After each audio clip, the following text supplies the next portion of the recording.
off, hello, the SherriSacks, and happy birthday. Thank you. What a perfect day to come in here and have your first official interview for the studio tour. Absolutely.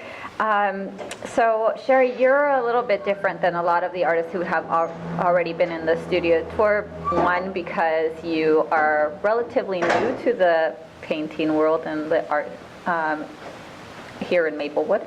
And can you tell me just a little bit about how you feel about your quick success here in Maplewood, locally, but as well as nationally and internationally suddenly? Well, thank you for that really sweet introduction. I got into painting about 5 years ago when I was pregnant with my first son and wanted to make him some art for his new room, and started painting at that point. Then about 2 years later, I started studying biology and realized my study process involved painting. Mm-hmm. And so as a way of studying biological concepts, I got some canvas and decided to paint them in processing, and this is how they were coming out. Everybody has their own way of coming into it, right? Yeah. Okay, so tell me, you obviously paint for yourself, and I know that you've also been commissioned by some friends and some client, local people here. How do you go about deciding what you're going to paint for that person, what they're going to be attracted to, how they're going to connect? For me, I would find that very stressful.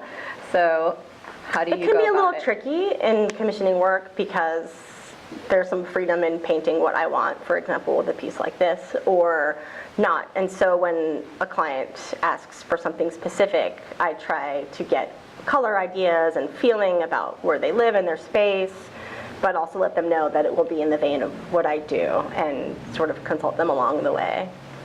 And I know that you work with different mediums, and what do you say is your favorite, and can you talk a little bit about your techniques and tools? I know that you have some that are very simple and some that are very layered. Right. Well, I started off painting in a more layered approach. As the paint would dry, I would continue and mix on the canvas, and then maybe even go back later when everything has dried and continue with more layers and maybe take some paint away. And then I think as I progressed and changed and felt inspired by other things, I would feel like making something a little bit more minimal, and it really depended on the mood. I noticed that if I'm feeling overwhelmed with life, I'll often create something more minimal. That's great. So you just channel that energy into something beautiful. So what is your inspiration on a regular basis? Is it just regular life?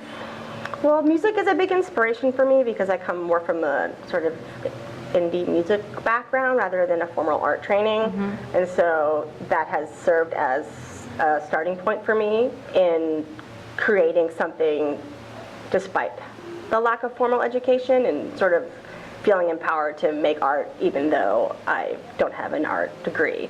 Mm-hmm. Or feeling okay with the idea of showing work without that training, and that comes from my musical background. Great.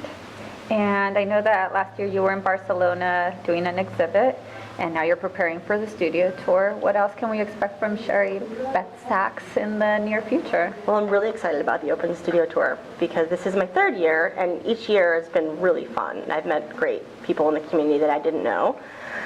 In about a week, I'm going to Berkeley, California to do a small group show with a photographer friend there. Mm-hmm.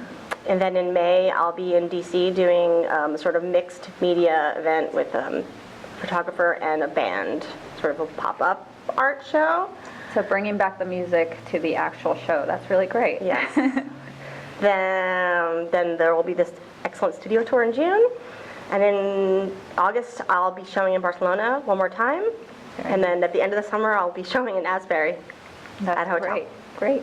Well, thank you so much. Thank you. And continued success. Thanks, Sonia.